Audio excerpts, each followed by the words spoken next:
বাংলাদেশ জামাত ইসলামী রায়পুর উপজেলা শাখার সংগ্রামী আমির, রায়পুর উপজেলা পরিষদের জামাত ইসলামী মনোনীত চেয়ারম্যান পদপ্রার্থী, বিশিষ্ট শিক্ষানুরাগী, বিশিষ্ট সমাজসেবক, বিশিষ্ট আলেম দ্বীন হযরত মাওলানা সৈয়দ মোহাম্মদ নাজমুল হুদা সাহেব, হযরত মাওলানা সৈয়দ মোহাম্মদ নাজমুল হুদা সাহেবকে শুভেচ্ছা বক্তব্য রাখার জন্য অনুরোধ করছে।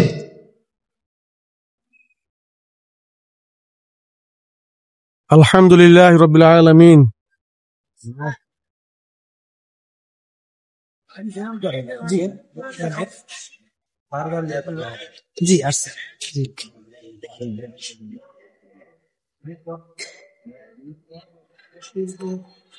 আলহামদুলিল্লাহ রাব্বিল আলামিন ওয়াসসালাতু ওয়াসসালামু আলা খাতামিল আমবিয়া ওয়াল মুরসালিন ওয়া আলা আলিহি ওয়া আসহাবিহি আজমাইন।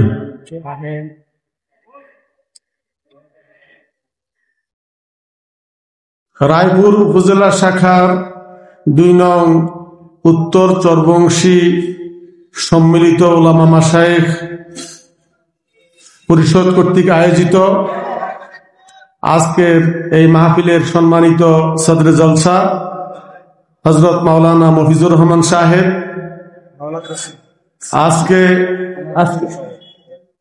আজকে সভাপতি আপনারা তাই তো শুনলেন। অত্র মাহফিলের সভাপতি, আজকে মাহফিলের প্রধান মেহমান প্রখ্যাত আলেম দ্বীন মুহাদ্দিস আবু নসর আশরাফি সাহেব সহ সঞ্চালক, অত্র ইউনিয়নের বিভিন্ন পর্যায়ের ওলামায়ে কেরাম, আমার সামনে উপবিষ্ট আমার অত্যন্ত অন্তঃস্থল থেকে যাদেরকে ভালোবাসি মুরব্বিয়ানে কেরাম, যুবক ভাইয়েরা, আসসালামু আলাইকুম ওয়া রাহমাতুল্লাহি ওয়া বারাকাতুহু। আমি সামান্য কিছু কথা আপনাদের সাথে শেয়ার করতে এসেছি।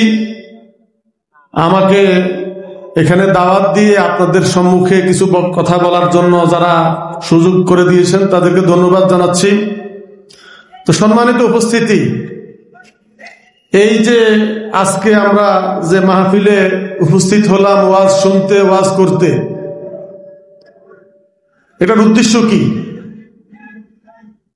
উদ্দেশ্য কি এই নয় যে আমাদের স্রষ্টাকে, তিনি কেন এই মহাবিশ্ব সৃষ্টি করলেন এবং আমরা আমাদের উপরে তার কি কি কর্তব্য আপতিত আছে এবং আমরা জীবনের সর্বক্ষেত্র তার জন্য কি কি করব, এই বিষয়গুলির জন্য, এই বিষয়গুলি বোঝানোর জন্যই তো মাহফিলের আয়োজন করা হয়। কি বলেন? নাকি এছাড়া অন্য কোনো উদ্দেশ্য আছে? সম্মানিত উপস্থিতি, বিশ্বনবী মুহাম্মদুর রাসূলুল্লাহ সাল্লাল্লাহু আলাইহি সাল্লাম যখন মক্কাতে আল্লাহর রাসূলের নির্দেশক্রমে যে আল্লাহর রাসূল প্রথম যেই দাওয়াতের কোরআনের যেই আয়াত দিয়ে দাওয়াত শুরু করেন, ইকরা বিসমি রাব্বিকাল্লাযী খালাক, খালাকাল ইনসানা মিন আলাক, ইকরা ওয়া রাব্বুকাল আকরামুল্লাযী আল্লামা বিল কলম, আল্লামাল ইনসানা মা লাম ইয়ালাম। আল্লাহ রাসূল এই ওহী তার কাছে আসার 40 বছর পর্যন্ত তার জ্ঞান হওয়ার পর থেকেই এই পুরা জাহিলিয়াত আরব, এদের যেই অপকর্ম, অপসংস্কৃতি, দাস দাসীদের উপরে যাদের যে অত্যাচার, নির্যাতন, যেই সাংস্কৃতিক দেউলিয়াপনা এবং জোরজার মুল্লুকতার, মদ, গাঁজা, নারী, জেনা, ব্যভিচার, এ সকল বিষয় নিয়েই পুরা আরব সমাজ ভরপুর ছিল। আল্লাহ রাসূল সাল্লাল্লাহু আলাইহি সাল্লামকে আল্লাহ রাব্বুল আলামিন একটা সংবেদনশীল মন দিয়েছেন। তিনি এগুলি দেখতেন আর কষ্ট পেতেন। এর থেকে মানব জাতিকে কিভাবে উদ্ধার করা যায় এটা নিয়ে তিনি সবসময় ভাবতেন। বুখারী শরীফের কিতাবুল মাগাজি, কিতাবুল ওয়াহিতে এই কথাগুলি ওভাবে এসেছে। সম্মানিত উপস্থিতি, এই কুরআনুল কারীম নাজিল হওয়া শুরু থেকে একবারে শেষ পর্যন্ত কি কথাটা কোরআনে আছে কোরআনে এই কথাগুলোই আছে, হে মানব জাতি, আমি তোমাদেরকে সৃষ্টি করেছি একটি মাত্র প্রাণ থেকে, এবং তার থেকে আরেকটি প্রাণ তৈরি করে আমি পুরা বিশ্বে নারী পুরুষ ছড়িয়ে দিয়েছি, যাতে করে তোমরা আমাকে ভয় করতে পারো।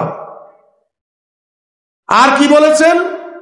আরো বলেছেন কোরআনুল কারীমের মূল কথাগুলি, যেই কথাগুলি, যে তোমরা এই মহাবিশ্বে তাকিয়ে দেখো কত সুন্দরভাবে আমি তৈরি করেছি। তোমরা আসমানের দিকে তাকিয়ে দেখো, সুম্মাল বাসারা কাররাতাইনি ইয়ানকালিবু ইলাইকাল বাসারু খাসিউন হাসির। তোমরা বারবার তাকাও, তোমাদের চক্ষু ব্যর্থ হয়ে আবার তোমার দিকে ফিরে আসবে, তুমি এর সীমা পরিধি শেষ করতে পারবে না।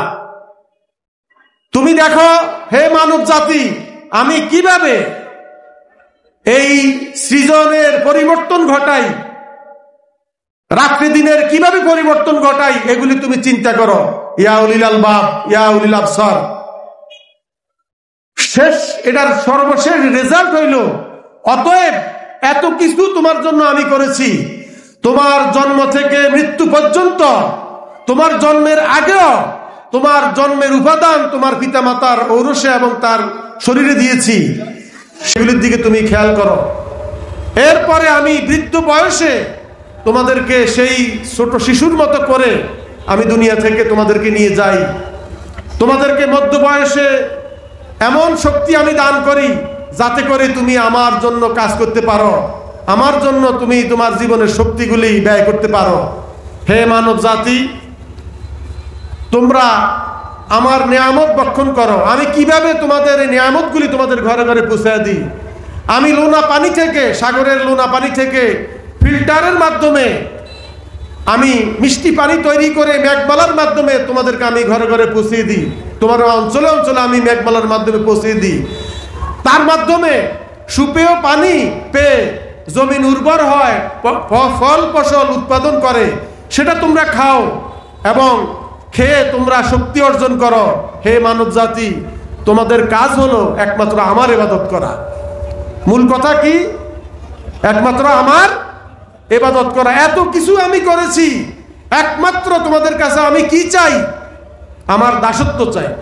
আমার কি চাই? আমার দাসত্ব চাই।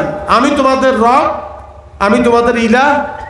রব হিসাবে তোমাদেরকে লালন পালন করি, ইলাহ হিসাবে আমাকেই তোমরা তোমাদের সেজদা, তোমাদের ইবাদত দিবে।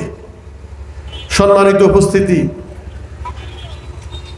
আজকে এই পর্যন্ত পৃথিবীতে আল্লাহ রাসূলের যুগ থেকে আজ পর্যন্ত ইসলামের বিভিন্ন দিকে যে দাওয়াতের কাজ, সেই দাওয়াতের কাজ করতে গেলে মুহাদ্দিসিন সাহেবেরা, আমরা যারা মাদ্রাসায় ছেলেদেরকে পড়াই, আমাদের মাধ্যমে যে এই কাজটা, সেটা হলো এই একই উদ্দেশ্য, আল্লাহকে চেনা, আল্লাহ সার্বভৌমত্ব মানুষকে চেনানো এবং সেই অনুযায়ী তারা যেন চলে, সেটা তাদেরকে বোঝানো। এইভাবে পীর সাহেবরা যারা খানকাতে যে কাজগুলি করে একই উদ্দেশ্যে, যে তোমরা তাজকিয়া নফসের মাধ্যমে তোমাদেরকে পরিচ্ছন্ন করো আর আল্লাহকে একমাত্র, শুধুমাত্র কেবলমাত্র রব মানো, আর কাউকে যেন না মানো। সম্মানিত উপস্থিতি, আপনারা দেখেছেন এই কথাগুলি আমরা ছোটবেলা থেকেই মুসলমান হিসাবে আমরা শুনে এসেছি, কিন্তু তাবলীগ জামাতের কাজ করলে বাধা নাই, মাদ্রাসাতে আমরা পড়াশোনা করাইলে বাধা নাই, কওমি মাদ্রাসাতে পড়াইলেও বাধা নাই, পীর সাহেবেরা তাজকিয়া নফসের কাজ করলেও বাধা নাই, মুফাসসিররা যদি ওয়াজ করেন তাও বাধা নাই। বাধা কোন সময় বাধা হবে?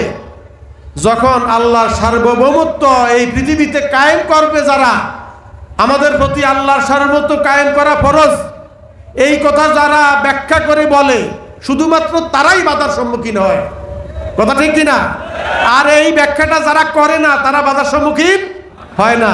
কথা বুঝতে পারছেন তো? যে জমিন যার আইন চলবে, এই কথা বললেই আমাদের জাতীয়তাবাদী ভাইয়েরা, আমাদের ধর্মনিরপেক্ষতাবাদীরা, তারা আপনাদের মুসলমানদেরকে বিভ্রান্ত করে, আমাদেরকে বলে ধর্ম ব্যবসায়ী। যে সকল আলেম এই কথাগুলি বলে, তারা তাফসির জানে না। সারা জীবন যারা তাফসিরের কাজ করে, সারা জীবন যারা 5 ওয়াক্ত নামাজ পড়ে, সারা জীবন যারা তাহাজ্জুদ পড়ে, সারা জীবন যারা আল্লাহর পথে ডাকে, সারা জীবন যারা ত্যাগ তিতিক্ষা নিজের পরিবার পরিজনকে হুমকির মুখে রেখে আল্লাহর সার্বভৌমত্ব প্রতিষ্ঠার জন্য কাজ করে, তারা নাকি ইসলাম বুঝে না। ইসলাম বুঝে আমাদের আপারা, ইসলাম বুঝে আমাদের ভাবিরা। কি বলেন? কথা ঠিক আছে তো? সম্মানিত উপস্থিতি, আমি তো আলোচনা করতে এসেছি। আমাদের প্রধান আকর্ষণ, প্রধান মেহমান আপনাদেরকে এগুলি বিস্তারিতভাবে বলবেন ইনশাআল্লাহ। আমি বলতে চাই সর্বশেষ, জমিন যার, জমিন যার, জমিন যার, এটা সবাই বলতেছে না। 4 ভাগের 1 ভাগ লোক বলতেছে আর বাকিরা বলতেছে না। এটা কি আমরা নিজের মন গড়া বলতেছি নাকি কোরআনের কথা বলতেছি? ইনিল হুকমু ইল্লা লিল্লাহ ওমান লাম ইয়াহকুম বিমা আনজালাল্লাহু ফাউলাইকা হুমুজ জালিমুন ওমান লাম ইয়াহকুম বিমা আনজালাল্লাহু ফাউলাইকা হুমুল কাফিরুন। যারা আল্লাহর ফয়সালা মতো, কোরআনের বিধান মতো রাষ্ট্র চালায় না, আদালত চালায় না, কোর্ট চালায় না, ব্যাংক চালায় না, তারা কাফির, তারা ফাসিক, তারা জালিম। কে বলেছেন? আল্লাহ রাব্বুল আলামিন বলেছেন। তাইলে জমিন যার, আইন চলবে। যদি আমরা এই বিষয়ে আমরা সন্দেহ করি, তাহলে হাজার নামাজ, হাজার রোজা, হাজার ইবাদত আমাদের কোনো কাজে আসবে না। কথা কি বুঝে আসছে? এটা কি মন গড়া না কোরআনের আয়াত আছে? আফাতুমিনুনা বিবাদিল কিতাবি ওয়া তাকফুরুনা বিবাদ। তোমরা কিতাবের কিছু অংশ বিশ্বাস করবে, মানবে, আর কিছু অংশ বিশ্বাস করবে না, মানবে না। তাহলে তোমাদের জন্য দুনিয়ার জীবনে লাঞ্ছনা, আর কিয়ামতের জীবনে তোমাদেরকে ধাক্কাইয়া ধাক্কাইয়া জাহান্নামে নেওয়া হবে। কাদেরকে বলা হয়েছে? তোমরা বলতে কাদেরকে বুঝাইছে? কাফেরদেরকে না মুসলমানদেরকে? কাফেরদেরকে না মুসলমানদেরকে? তার মানে মুসলমান হওয়ার পরেও কিয়ামতের ময়দানে ধাক্কায়া ধাক্কায়া কোথায় নেওয়া হবে? জাহান্নামে নেওয়া হবে। কি শাস্তির কারণে? কি অপরাধের কারণে এই শাস্তি? আল্লাহর জমিনে আল্লাহর দিন কায়েম করতে যারা বাধা সৃষ্টি করে, যারা এটা করে না, তাদের জন্য এই শাস্তি। আমাদের মুহাদ্দিস সাহেব এটাকে আরো পরিষ্কার করে বুঝিয়ে দেবেন ইনশাআল্লাহ। আল্লাহ রাব্বুল আলামিন আমাদেরকে তৌফিক দান করেন। আমরা একটু আল্লাহকে আমরা দেখাই যে আমরা কারা কারা মৃত্যু পর্যন্ত কোরআনের আইন বাস্তবায়ন করার জন্য আমরা কাজ করে যাব। জীবনের শেষ নিঃশ্বাস পর্যন্ত আমরা করে যাব ইনশাআল্লাহ। নারায়ে তাকবীর, নারায়ে তাকবীর, নারায়ে তাকবীর। আসসালামু আলাইকুম ওয়া রাহমাতুল্লাহি ওয়া বারাকাতুহু।